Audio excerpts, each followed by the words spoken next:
Olá, nós estamos aqui ao vivo. Hoje vai ser uma tarde muito especial. Eu vou conversar com uma querida, a Grace Kelly, é um trocinho fofo que eu amo conversar com ela. É uma grande querida mesmo. E a Grace vem pra gente conversar um pouquinho sobre a estimulação precoce, principalmente no sentido do apoio familiar, do treino familiar, do coaching parental, discutir o tanto que a família pode e deve participar desse processo, né? Eu acho que cada vez mais estamos discutindo isso, tanto que a família, né, precisa estar participando aí de todo o processo terapêutico como uma mola propulsora mesmo. Sem a família, os resultados não vão ser o que nós esperamos, não vão ser os melhores resultados. Eu tô esperando a Grace entrar. Que bacana. Olha quem está aqui, chefia. Oi, chefe, como vai você?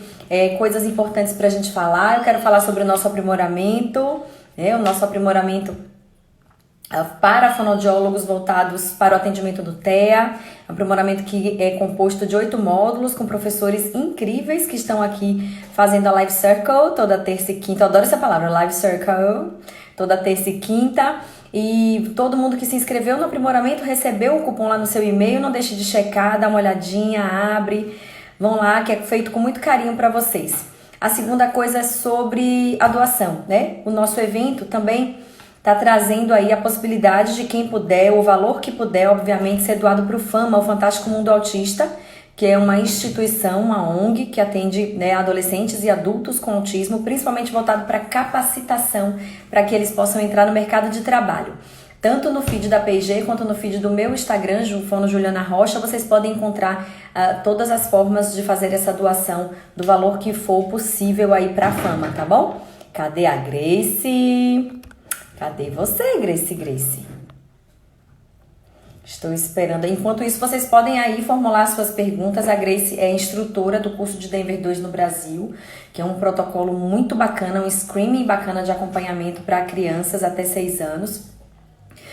Para que a gente possa acompanhar esses bebês aí até com que eles façam 6 anos. E a Grace vai falar também um pouquinho disso pra gente. Então, vocês podem ir aí formulando as perguntinhas de vocês. Vamos discutir intervenção precoce, vamos discutir os modelos, principalmente os que estão voltados para a família. Vamos discutir um pouco o que nós estamos fazendo, o que nós devemos fazer e como as famílias estão lidando com esse processo durante a quarentena. E vamos falar das vigilâncias, né, do que pode ser feito para vigilância dentro do quadro aí, falando do desenvolvimento infantil. Cadê você, Grace? Boa tarde a todos que estão aqui, vocês que estão entrando, que estão chegando agora, sejam bem-vindos. Vai ser um papo muito bacana, eu adoro a contribuição de vocês. Tem uma galerinha que tá aqui, ó. Todo evento que a gente faz, eles estão aqui. Olha só. Ai, Jéssica, que bom que vocês gostam. É um aprendizado pra mim também, muito bacana. Trocar informação, bacana em todos os sentidos, em saber que a gente está indo pelo caminho certo, reformular alguns conceitos, reformular algumas intervenções que a gente fazem. Vocês que são muito fofos de estarem aqui comigo, de me darem tanto carinho. Obrigada sempre, obrigada PG pela oportunidade. É sempre um prazer estar aqui com eles. Uma parceria aí que vai longe, que dura muito. Enquanto a Grace não entra, eu vou falar dos nossos outros cursos. Primeiro, vocês podem ir lá no YouTube da PG conhecer o Dicas da Ju, que é uma série que eu e a PG estamos fazendo, né, de dicas sobre o desenvolvimento infantil, sobre diagnóstico precoce, diagnóstico diferencial, o que acontece aí no processo do desenvolvimento. São dicas bem legais. Entrem lá, assim como as lives que estavam sendo veiculadas, que já foram veiculadas, também estão lá disponíveis para vocês. A gente também tem um curso, a gente tem uma gama de cursos EAD, que são cursos com uma ótima capacitação, uma ótima... Eu falo de tudo, do material, do formato de filmagem, do formato de apresentação da PG. Eu tenho muito orgulho de fazer parte dessa equipe. Me sinto muito à vontade mesmo. Cadê a Grace? Grayson, chega lá, cadê a Grace? Grace Kelly. Onde está você? Mas já vão pensando aí nas perguntinhas que vocês vão fazer para a Grace. A Grace é um poço de sabedoria. Muito gostoso conversar com ela. Eu brinco que em todas as situações. Já saí com a Grace para levar ela para conhecer Salvador e foi delicioso. Já fiz curso com a Grace e foi delicioso. E a gente troca muitos papos e é sempre uma delícia conversar. Olá, ó. Eu acho que a Grace não tá conseguindo. Ó, vai ficar aqui pausado, porque eu vou lá falar com ela no WhatsApp, tá? Só um minuto. Tava pausado, eu fui lá orientá-la, vamos ver se ela consegue entrar dessa vez. Ela está dizendo que ela não está conseguindo acessar. Deixa eu ver aqui. Aqui, a Grace entrou. Desculpa, viu, gente? Acontece isso mesmo, né?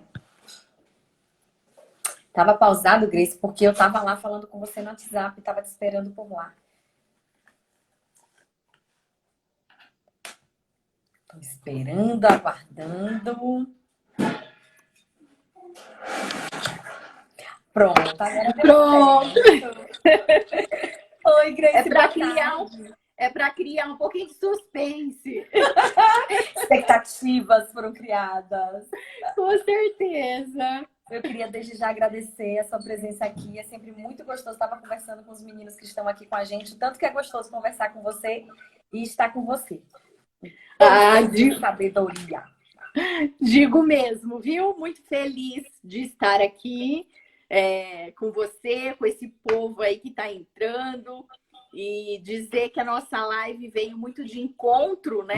Ao que nós estamos vivendo aí nos dias, né? Dias mais centrados na família, né, Ju?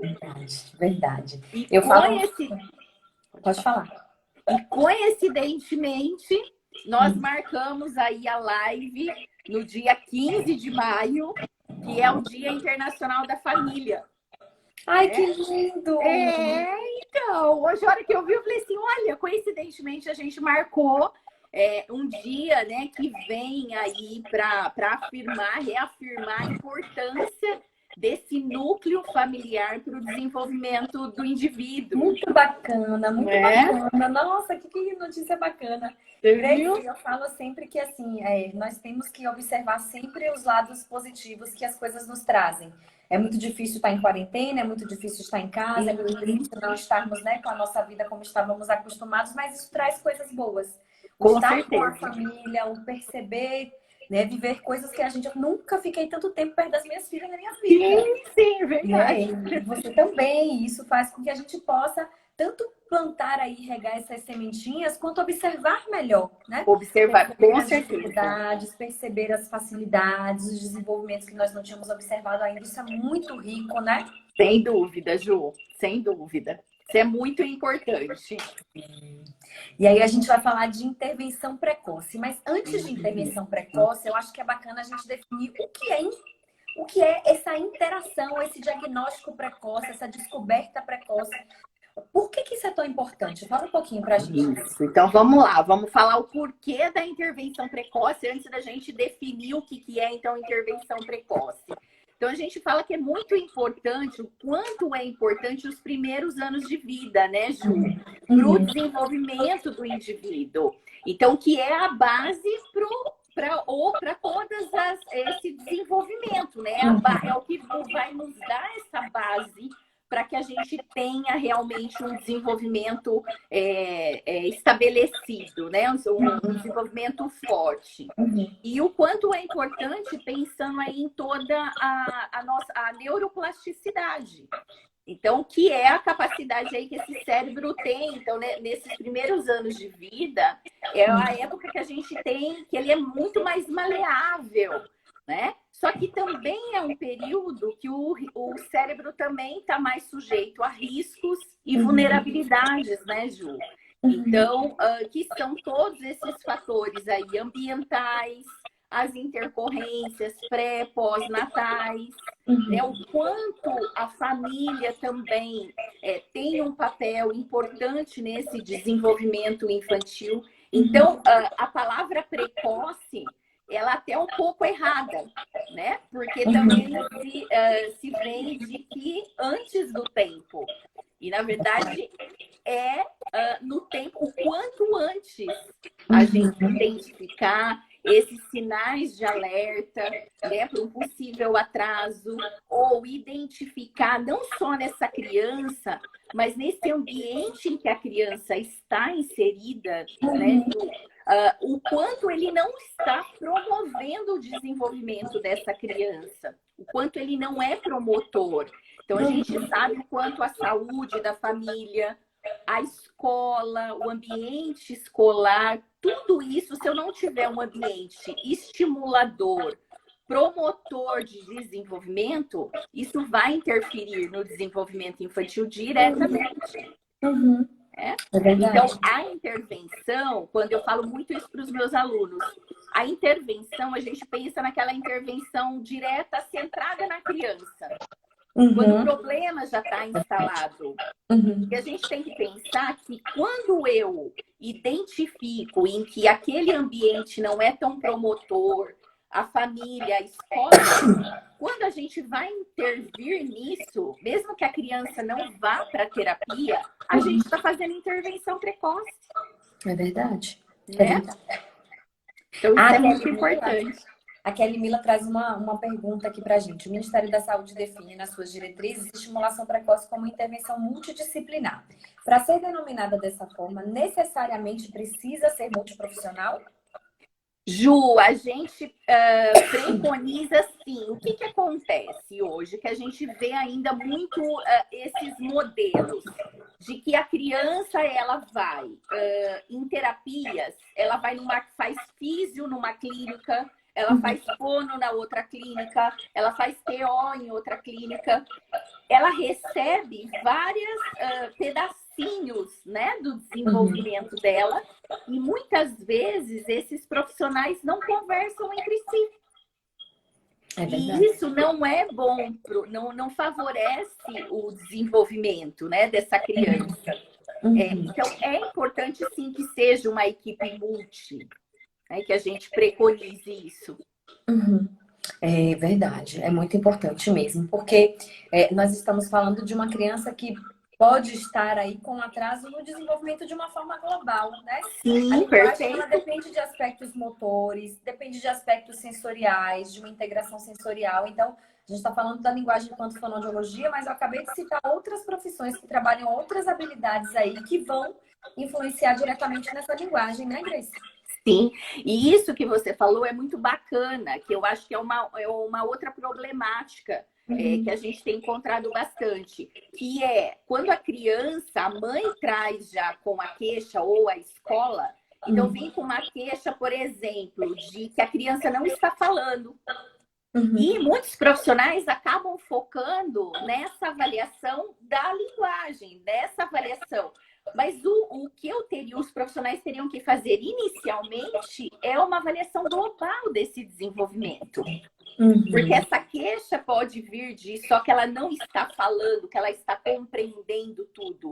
Mas isso pode ter uma interferência na compreensão e em outros aspectos aí do desenvolvimento.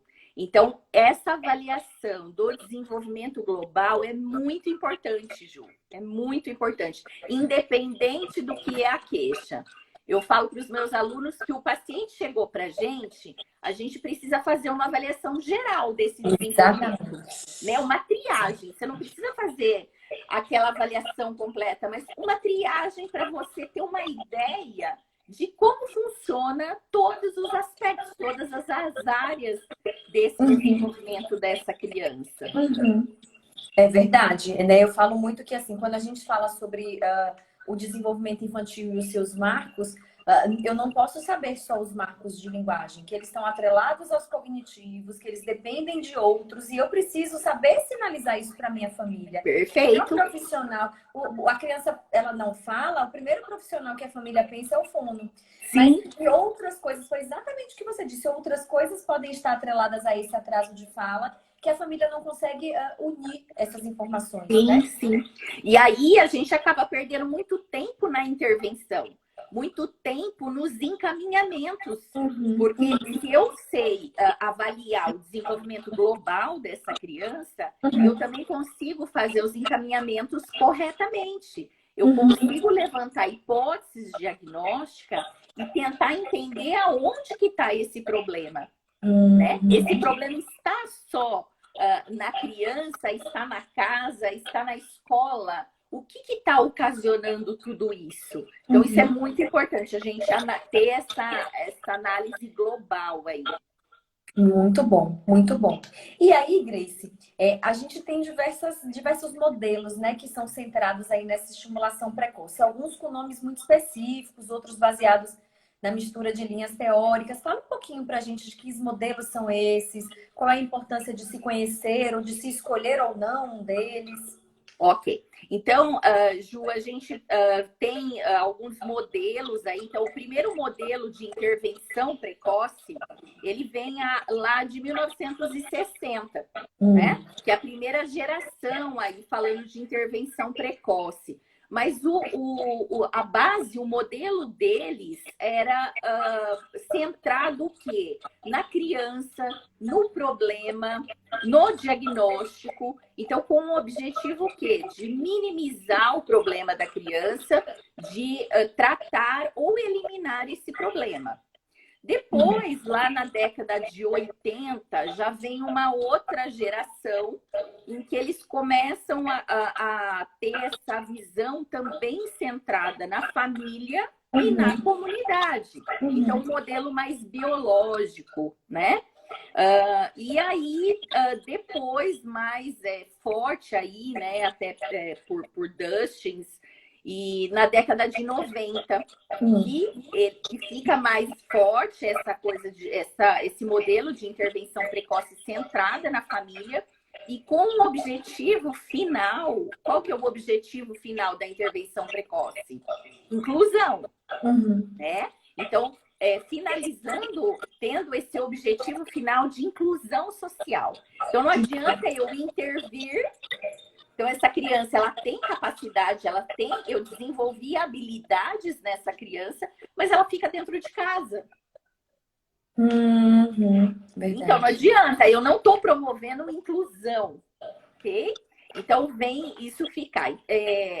Esse modelo centrado na família, então, ele preconiza o quê? Criar competências, né? Construir competências nessa família, nessa comunidade, nessa escola, para que eles também sejam promotor de desenvolvimento. O que essa família ela pode fazer dentro de casa, dentro do cotidiano, dentro da rotina, para promover o desenvolvimento infantil? E olha que interessante, né? Que eu falei que veio muito de encontro à nossa realidade dos dias atuais. Eu vi muitas mães angustiadas, recebendo, então não podendo levar os filhos à terapia, à intervenção, tendo que ficar em casa e recebendo dos terapeutas programas picados de desenvolvimento. Então, a fono manda um, o físio manda outro.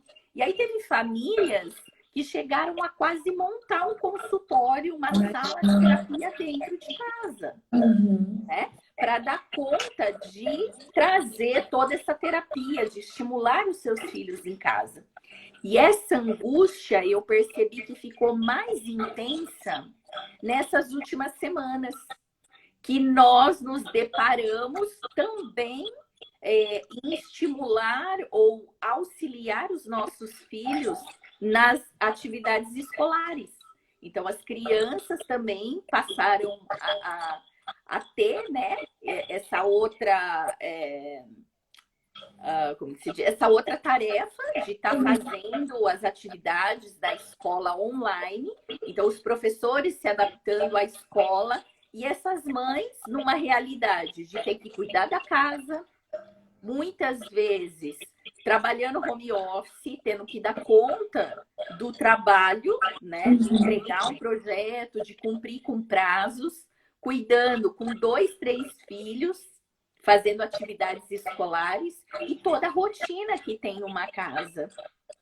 E aí, novamente, vai de encontro ao quê? Ao modelo centrado na família. E o que é esse modelo centrado na família? Como que eu posso propiciar o desenvolvimento da minha criança global dentro da rotina de cada um? Porque cada criança, Ju, ela é única, certo? Sim. Ela é Cada única. família é única. Cada família, é isso. Obrigada. Cada família ela é única. Então, o objetivo de estimular pode ser o mesmo. Então, eu posso ter duas crianças que o objetivo é estimular a linguagem. Mas eu não posso dar a mesma estratégia para você e para a vizinha. Porque o nível social é diferente, o econômico é diferente, a tua rotina é diferente, as necessidades de cada criança e de gosto é diferente. Uma casa tem uma criança, outra casa tem duas, tem três crianças. Então, a rotina, essa estimulação, ela tem que ser centrada no que na rotina, na realidade de cada criança e de cada comunidade. Tá? Então, eu acho que assim veio para que a gente pense mais nesse modelo centrado na família. Que foi o que eu fui agora no começo do ano, eu fui para Portugal, né? E foi com esse objetivo de estudar mais essa intervenção aí centrada na família. Eu acho que é muito importante, mas como nós estamos ainda, né, caminhando no sentido de trazer essas famílias para a base da intervenção, a gente também cai em algumas pegadinhas, vamos dizer assim, né? Como, por exemplo, uma família achar que estimular a sua criança é virar um eterno terapeuta dentro de casa. Perfeito. Sobrecarregar esta criança de uma forma que ela não tenha a possibilidade de ser livre, de ser criativa, não tenha aquele ócio tão importante. Sim, então, ontem a gente estava numa live com a Cibele e a gente falando disso, de tanto que os pais estão comprando os brinquedos do consultório, estão comprando estruturas, e às vezes eu falo assim, gente, não precisa nada disso, a gente pode usar macarrão, gelatina. Isso mesmo. Virou uma coisa muito séria esse brincar estruturado. Mas, ao mesmo tempo, uma estruturação o tempo todo não é só benéfica, né? Não. Mas é isso mesmo, Ju. É isso mesmo. É você trazer para sua rotina. Então, fazendo... Como que a gente pode estimular... Como que os pais podem estimular essas crianças dentro da rotina? O que eu quis dizer? Então, escolhendo um feijão... fazendo uma comida, a gente consegue colocar essa criança para passar uma manteiga na assadeira para fazer um bolo, para assar um pão de queijo, né? Então, a gente está trabalhando vários conceitos. Então, pega para a mamãe o chocolate que está em cima do armário. Então, nós estamos trabalhando conceitos de em cima, embaixo, dentro, fora. Ajuda a mamãe, vamos pegar a roupa do cesto, né? Agora, ajuda a mamãe vai pôr na máquina para lavar, vamos separar por cor? Ajuda a mamãe a separar, vamos separar as vermelhas, as pretas. Então, é dessa forma. Um bebê pequenininho, né? Quando a mãe está dando banho, na amamentação, trocando, falando as partes do corpo. Quando o bebê está balbuciando, então, favorecer isso, essa troca, essa imitação, e tudo isso faz parte do desenvolvimento. E é importante para a aquisição de novas habilidades, né, Ju? Com certeza. Então, quanto é importante lá do bebezinho a gente ter... Eu falo que agora a gente precisa ser pai, ser mãe. Exatamente. Estabelecer essa relação, né, pessoal, de carinho, de afeto. Porque aí a gente vai realmente dar condições para que essa criança seja um adulto com bem-estar, mais seguro, né, de si. Outra coisa importante, Ju, trabalhar funções executivas. Muito importante. Né? Que daria uma outra live, hein, Ju? Dá. A gente vai fazer outra live. Eu vou falar aqui em primeira mão. A gente vai fazer um curso em julho de funções executivas e linguagem. Quero participar.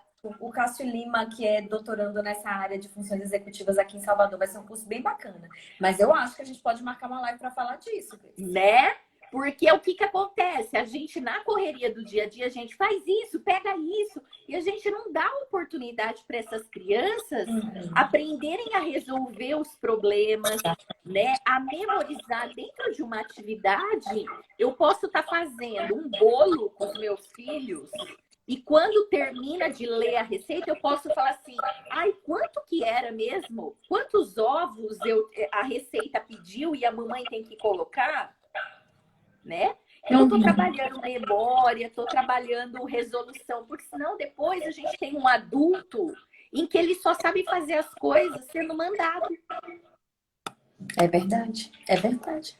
É porque é importante a gente pensar que, assim, nós nascemos com a habilidade de desenvolver as funções executivas, mas elas precisam ser trabalhadas.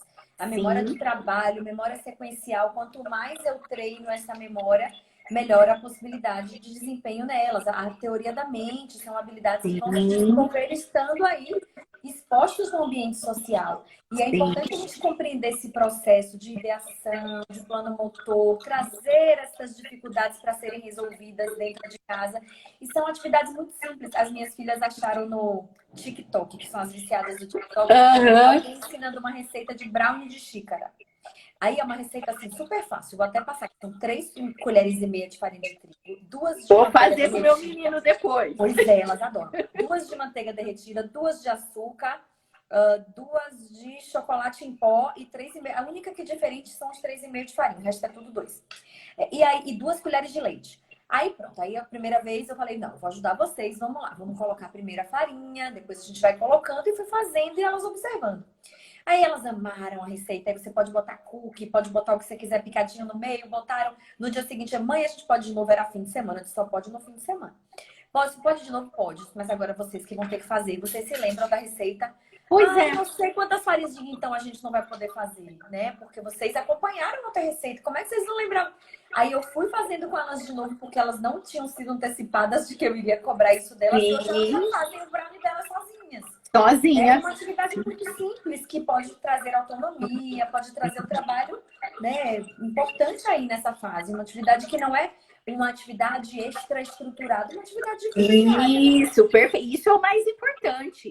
É a gente trazer dentro da rotina de cada família, que vai ser diferente para cada família, mas são dentro da nossa rotina, o que a gente pode estimular. Só que sabe o que eu vejo, Ju? Que isso não é tão difícil de ser feito. Mas a questão é que a gente não é capacitar, mas é mostrar para os pais que nessas atividades básicas, simples, a gente consegue estimular N conceitos, N habilidades, né? Tem muitos relatos de pais que falam assim, verdade, que o meu filho me ajudando a separar roupa, eu vou estar trabalhando cor, eu vou estar trabalhando número, quantidade, tamanho de peça, grande, pequena, do papai, da mamãe, né? Olha quanta coisa numa simples atividade. É verdade, é verdade. Eu acho que é por isso que é tão importante, assim, porque eu tenho uma frase que eu gosto muito que diz: quando a gente não sabe o que procura, não valoriza quando encontra, né? Então, numa atividade dessa que já é corriqueiro de se fazer com as crianças, se você sabe que ela pode trabalhar aspectos importantes, se você já conversou e foi orientado em relação a isso, a estimulação pode acontecer de uma forma natural o tempo inteiro dentro de casa. Sim, o tempo inteiro, é isso mesmo. Essa é a ideia, é acontecer o tempo inteiro sem a gente programar. Agora vamos sentar, agora nós vamos trabalhar a linguagem, agora nós vamos trabalhar o motor, agora nós vamos trabalhar... Não é picado, né? E os pais têm muito essa noção de que agora eu vou ter que fazer o que a fono mandou, agora eu vou fazer o que a físio mandou. E aí fica isso picado e a gente esquece desse desenvolvimento global. Verdade. E isso para a criança cansa também. Porque dentro de fazer um bolo, fazer uma torta, fazer muito mais prazeroso ler uma receita para a mamãe, né? Escrever uma lista de mercado. É muito mais prazeroso do que uma atividade direcionada. É verdade. E Grace, pensando nessa capacitação, que não seria a palavra ideal, né? Vamos nessa orientação parental, nesse trabalho, existem formatos diferentes disso ser feito? Existem alguns autores que falam sobre isso, sobre diferentes formatos? ou precisa ser uma coisa mais natural, mais voltada mesmo para o olhar clínico do profissional, de acordo com cada uma das suas famílias? Fala um pouquinho sobre isso para a gente. Perfeito, Ju. Eu acho que, assim, o que mais a gente tem visto, e também baseado no que os autores falam do modelo centrado na família, é o olhar clínico do terapeuta para cada família, para cada comunidade, né? Essa criança, em que meio ambiente ela está inserida? Como que é a rotina dela? Como que são os gostos dela, os interesses dela? Para aí sim a gente organizar orientações direcionadas para a rotina daquela família. Então não tem que ser uma coisa realmente estruturada, receita de bolo, né, Ju? Então, é mesmo o olhar clínico. Eu falo que o olhar clínico do avaliador é tudo. É tudo. É tudo. Ele não substitui nenhum instrumento. É verdade. É verdade. E aí, pensando nesse processo, vamos tentar inserir um pouquinho aí também nessa nossa conversa, como é que fica essa vigilância do desenvolvimento, quando ela deve ocorrer, por que ela deve ocorrer, quem é que a faz e que instrumentos a gente tem para isso. Perfeito, Ju. A vigilância ela deve acontecer sempre, né? Os pais precisam estar atentos ao desenvolvimento da criança. Uma das maneiras que os pais, e que é estabelecido aí pelo SUS, né, pela organização, então nós temos a caderneta de saúde da criança, que inclusive, deixa eu pegar ela aqui, a caderneta, aí fica mais fácil, ó, caderneta aqui da saúde da criança. Então, dentro da caderneta, ela é um instrumento que vem com os principais marcos do desenvolvimento até os 3 anos. Então, dentro dessa caderneta, tem os principais marcos do desenvolvimento, em que os pais podem anotar, né? Podem observar o desenvolvimento dessas crianças, que é isso aqui, ó, né? Eles marcam um xizinho e eles podem levar para qualquer profissional da área da saúde, para um pediatra acompanhar esse desenvolvimento. E o que é bacana a gente já fazer com isso? Quando os pais já trazem para a gente em relação aos marcos do desenvolvimento, a gente já orienta também como promover esse desenvolvimento, né? Olha, quais são as etapas, as próximas etapas do desenvolvimento? O que é esperado para a idade? Então, toda criança que nasce em hospitais, tanto público e como particular, ela tem o direito de receber essa caderneta. Só que essa caderneta, você vê que ela é a caderneta da saúde da criança, muito conhecida como caderneta de vacinação. E aí essa caderneta, ela fica lá dentro da gaveta e só tira quando vai vacinar a criança e ela volta de novo para a gaveta. Então, tem muitas informações tem uma parte falando sobre autismo, tem uma outra parte bacana também falando em como propiciar o desenvolvimento da criança, né? Como estimular o desenvolvimento da criança com afeto. Que massa! Então, tem um material muito bacana, muito importante disponível. Inclusive, no meu Instagram, tem ela disponibilizada para baixar para quem não tiver essa caderneta, né? Então, também é possível baixar essa caderneta para acompanhar o desenvolvimento. Bem legal. E, após isso, Ju, tem as escalas, né?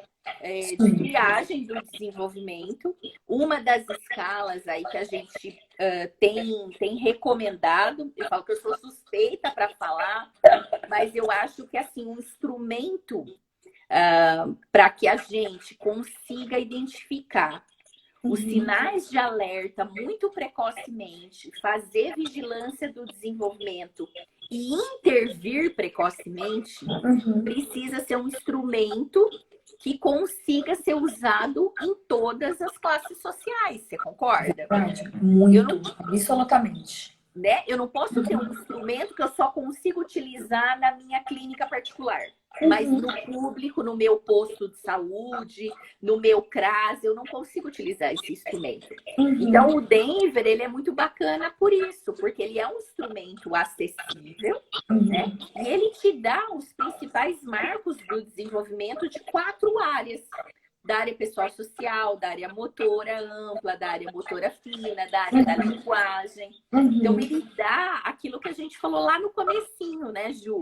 Que é o olhar do todo. Global, isso.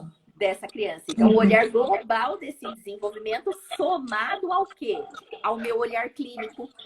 Eu não posso esquecer de maneira alguma de colocar o meu olhar clínico junto com o instrumental.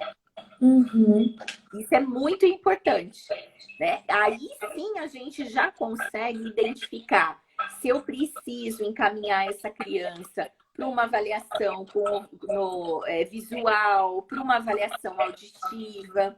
Se essa criança ela tem um problema aí de metabólico, então a gente consegue fazer um apanhado geral desse desenvolvimento. Isso é muito bacana. Eu oriento muito, indico, é o que a gente usa lá no ambulatório da Unijorge, no estágio de estimulação precoce, é o Denver 2. Eu acho que ele é extremamente organizador nesse sentido, como você falou, dos encaminhamentos. Então, você é suspeita, mas eu venho para consultar o que você está dizendo. Que bom! Que realmente é um instrumento bastante acessível. A gente usa numa clínica escola, né? Da mesma forma que eu uso no meu consultório, né? Então, é muito bacana mesmo. Fala um pouquinho pra gente de quem é que pode aplicar esse instrumento, né? Vamos falar um pouquinho. Bacana. Tá, o instrumento, ele qualquer profissional da área da saúde que trabalha com desenvolvimento infantil pode aplicar o teste. Claro que é importante, como qualquer, isso não é só para o Denver, mas para qualquer instrumento, é importante que tenha um treinamento para o uso desse instrumento, né? Para que a gente tenha, para que a gente consiga ter confiabilidade aí de aplicação, fidedignidade dos resultados, não ter viés, porque para qualquer coisa, quando a gente vai ler um instrumento, a gente, cada um tem uma interpretação. Então, a gente precisa de um profissional capacitado, formado, para realizar mesmo aí o treinamento adequado e para a gente unificar. O Denver, Ju, ele é um instrumento muito antigo, né? Infelizmente, aqui no Brasil, cada profissional usava de uma maneira. E hoje, aí depois, no final de 2017, que a gente conseguiu, com a doutora Ana Sabatez, traduzir, adaptar o instrumento e publicar pela editora Rograph. Então, a gente está trabalhando, eu estou trabalhando aí bastante a nível Brasil, para que a gente consiga que o mesmo que você aplica aí na sua cidade é a mesma coisa que eu vou aplicar aqui, que é a mesma coisa, o mesmo raciocínio clínico, o mesmo raciocínio de aplicação, de correção, seja igual, né? Para que a gente não tenha viés de aplicação. Muito bacana, muito bacana. Isso é muito importante, né? Porque a gente, um teste aplicado, corrigido, de uma maneira errada, a gente compromete toda uma criança, uma família, a gente desestrutura uma família, né? É verdade. E é importante também a gente lembrar que ele não é um protocolo de diagnóstico. Né? Perfeito, bem lembrado. Não, ele não é. Ele não dá diagnóstico. E os autores até, né, o Dr. William Frankenburger, inicialmente veio com a colocação que ele não prediz problemas de aprendizagem, de linguagem, de emocionais. Mas, na minha prática, o que eu percebo é que se a gente fizer a junção do instrumental com o clínico, a gente consegue sim levantar hipóteses diagnósticas, né, de um possível problema aí da linguagem, um possível atraso aí motor. E claro que aí a gente vai encaminhar para os profissionais adequados para fazer uma avaliação complementar dessa área que está sinalizada. Então é muito bacana. A Kelly Mila fala aqui, o Thiago Lopes do Instituto Farol certa vez comentou que o treinamento parental tem se mostrado em alguns casos mais eficaz que a abordagem direta, pensando na estimulação precoce. Perfeito. É isso mesmo que a gente tem falado, né? É criar, capacitar essas competências, né, para esses pais, para que eles possam dar continuidade em casa. Não é que eles vão substituir os profissionais da área da saúde. Não é esse o objetivo, né? Isso é muito importante frisar. Não é que eles vão substituir, mas eles vão continuar estimular o desenvolvimento global dentro da rotina, dentro do que acontece no dia a dia da criança. E sempre pensando em inclusão. Sim. Eu preciso. Então, pode falar, Cris. Eu preciso capacitar, mas eu preciso incluir essa criança. Não adianta ela ser capaz, mas ficar em casa jogando videogame, ficar em casa na televisão. Ela precisa estar inserida na comunidade. Isso é muito importante. Quando a gente pensa, né, em estimulação precoce para crianças com autismo, a gente tem uma frase que é muito importante, que é uma frase não, uma premissa, que é a questão da intensividade. Precisa ser um sistema intensivo. E quando eu penso que capacitar esses pais aumentam a eficácia dessa intensividade, né, eu falo muito, eu não preciso de profissionais intensivamente com aquela criança, eu preciso que ela seja estimulada intensivamente. E isso pode ser feito através dos pais. Sim, então, é importante que, inclusive, isso diminui custo de intervenção. Você não precisa ter um custo altíssimo de intervenção se você tiver uma família que está preparada para fazer o papel dela dentro de casa, né? Sim, com certeza. Sem dúvida. Então, é um modelo que acaba aí trazendo bons resultados, inclusive na saúde pública, né? Se eu trabalho com capacitação dessas famílias que não vão ter acesso à terapia intensiva, eu favoreço aí o desenvolvimento dessas crianças, né? Sim. E dentro de uma própria equipe, a gente também pode sinalizar, por exemplo, os problemas de emprego desses pais. Então, como poder ou como orientar eles para que eles também, e de novo vem de encontro ao que nós estamos vivendo hoje. Quantas pessoas tiveram que se inovar, Ju? Quantas pessoas perderam o seu emprego ou tiveram que se reinventar para poder trazer sustento, trazer um rendimento para dentro de casa. E isso também, dentro da intervenção centrada na família, também é muito falado. É capacitar esses pais para que eles também possam fazer sorvete, fazer um gelinho para vender, costurar alguma coisa. Então, isso também. Por quê? Porque todos esses outros sistemas que a criança, teoricamente, não é diretamente, mas é porque vão influenciar, né? Então, o emprego dos pais, outros sistemas que também vão influenciar. Então, também são importantes de serem levados em conta. Com certeza. Nossa, Grace, como é importante que a gente consiga colocar isso numa prática, né, voltada para essas populações. Sim. A gente ainda está caminhando aqui no Brasil, né? Aliás, a gente ainda está encaminhando para a intervenção precoce, né? Porque é o que eu falo, voltando ao Denver. Se a gente não faz uma vigilância do desenvolvimento, se a gente não estabelece um instrumento que seja sistemático de triagem do desenvolvimento, a gente não vai fazer intervenção precoce nunca. Você concorda comigo? Eu concordo. A gente vai continuar fazendo intervenção tardia? Eu concordo, mas eu também acho que essa discussão tem que vir junto com uma discussão de uma capacitação da equipe de pediatria que atende as nossas crianças. Perfeito. Que são os principais profissionais que são a favor da espera. Sim. E eu tenho que esperar o quê, gente? O que a gente está esperando, né?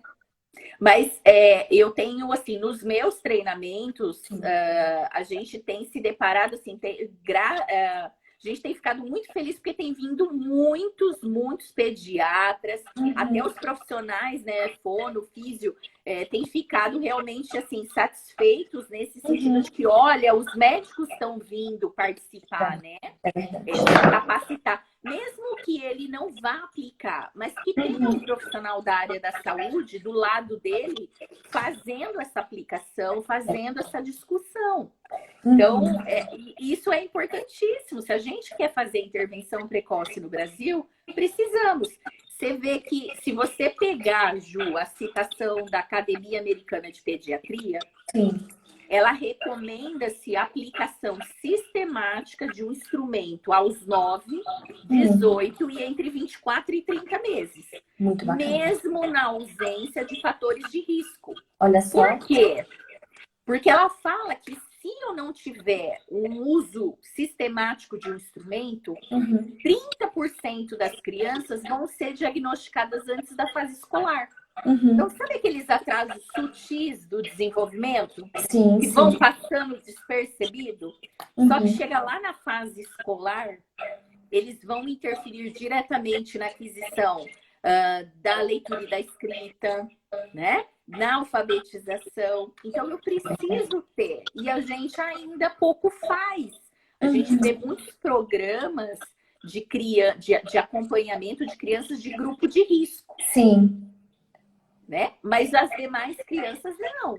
Então, por que não? E eu falo isso em todos os meus treinamentos. Por que a gente não pode ter isso nos postos de saúde? Nas rotinas da criança, na puricultura, né? Na rotina aí com o pediatra. Vai no pediatra, no posto de saúde, tem um profissional da área da saúde, aplica o teste, depois discute, passa para esse médico. E aí Uhum. esse médico vai ver mais essa área de desenvolvimento, Uhum. crescimento, perímetro cefálico, né?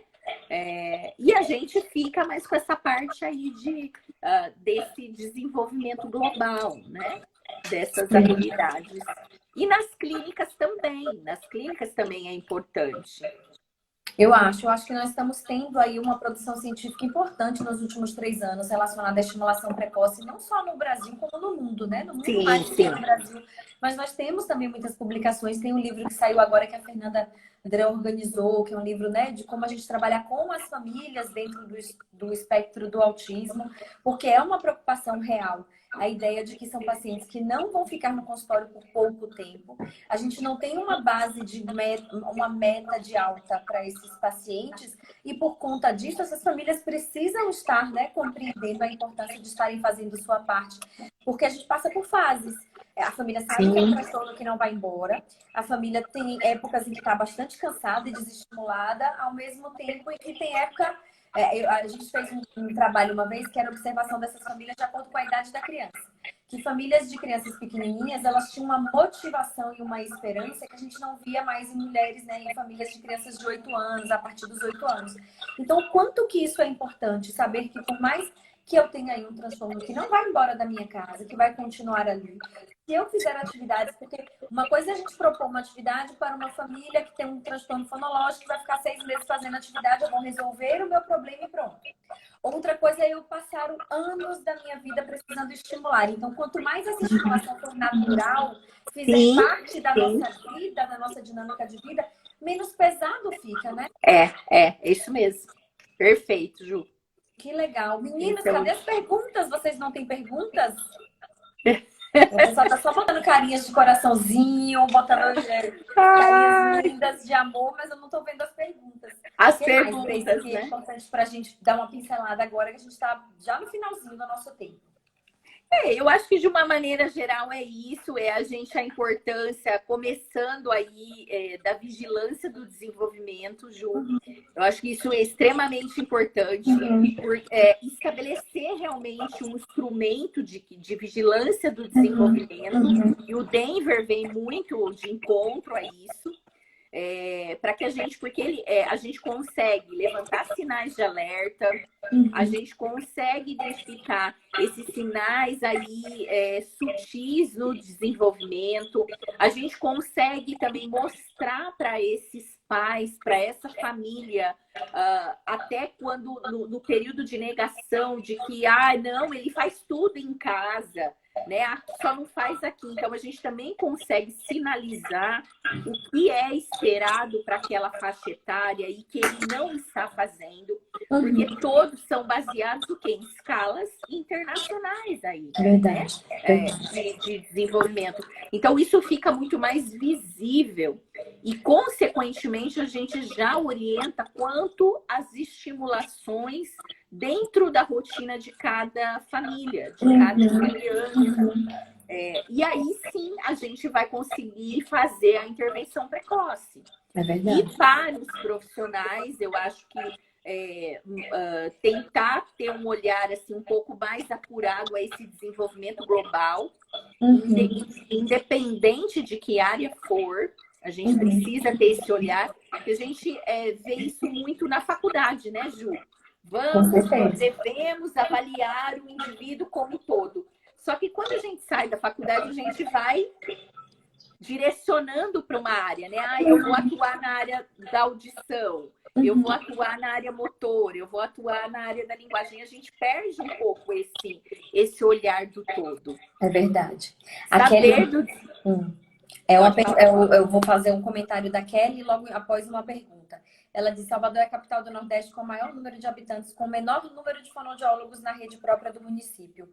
Isso é um dado importante, que mostra o tanto que a gente pode aí melhorar, o tanto que a gente tem que melhorar ainda nesse processo de acolhimento da infância, né? E para o Denver, qual a idade para a estimulação precoce? Até quantos anos? Para o Denver não, para o mundo, né, Cris? Então, a grande maioria dos modelos falam de 0 a 6 anos de idade. Né? Isso aí. Então, a gente não tem uma idade mínima para começar a estimulação precoce. Pode ser após a saída da maternidade da criança, depende de quais são, né, os critérios, quais são os fatores etiológicos que estão associados. Mas é importante que quanto mais cedo a gente detecte qualquer fator de risco, que essa criança já entre em intervenção, né, Grace? Perfeito. E principalmente pensando por causa da neuroplasticidade. Exatamente. E nesses primeiros anos de vida é muito mais intenso. É como eu falo que é como se a gente comparasse como uma massinha de modelar, né, Ju? Quando a gente compra a massinha de modelar, ela é muito maleável, ela é molinha. Com o tempo, essa massinha ela vai ficando mais seca, mais rígida, mais difícil. A mesma coisa acontece com o cérebro. No começo, a gente tem uma grande neuroplasticidade, que ela vai diminuir, não é que ela acaba, mas ela vai diminuindo com o tempo, né? Vai ficando mais difícil. Isso aí.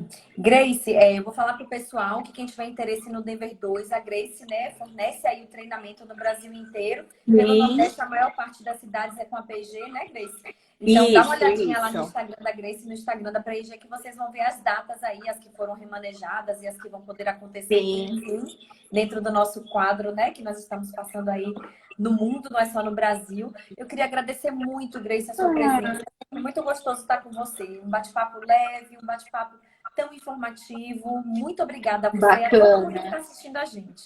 Ju, você é uma fofa, morrendo de saudade de você, das meninas. Fala que eu mandei um beijo. A tia Loirinha. Ai, deixa eu chamar elas para ver você. Meninas, fica na Ai, que lindas. Elas falam: cadê minha tia Loirinha? Vem cá dar oi. Então, ó, vai ter que... Vai, ó. A Mara também tem. A Mara é cachorra. A cachorra, ó, vai ter que fazer um bolo de caneca pra tia quando eu for aí, hein? Eu tava contando pra ela do brownie que vocês fazem de caneca. E ela disse que quer um brownie aqui, ó. Eu quero. Vai ter que fazer pra tia, ó. Vocês lembram a receita? Quero saber a receita, hein? Tá vendo? Sabe, porque senão não tem brownie, se não lembrar. Senão não tem, é isso mesmo. Tchau, vocês três. Tchau, três. Então, com essa galera toda, porque eu estou em home office, eu vou me despedindo. Muito obrigada, Grace. Ju, eu que agradeço. Não vão faltar oportunidades. Com certeza. Eu que agradeço o carinho sempre de vocês. Agradecer o Grayson, a P&G, né? A família P&G, coordenado aí pelo Grayson. Que tão carinhosamente me recebe, né? Muito carinho. Então, agradecer aí a minha família aí do Nordeste, né? Você tem uma família aqui com certeza. Tenho filha, eu tenho filho. Descobriu que é a minha cachorra. Tem uma família imensa aí. Eu fico muito feliz, viu? Muito feliz, agradeço. E aí, um feliz dia da família para todos nós. Feliz Dia da Família para todos nós. Vamos abraçar. É hoje o Dia da Família, É hoje. Ai, feliz Dia da Família, meu amor. Pois é. Fiquem com Deus. Um beijo a todos. Obrigada, pessoal. Gente, as meninas aí, um beijo. Obrigada, viu? Pela live. Nós que agradecemos, Grace. Um beijo enorme. Um beijo. Eu nem sabia.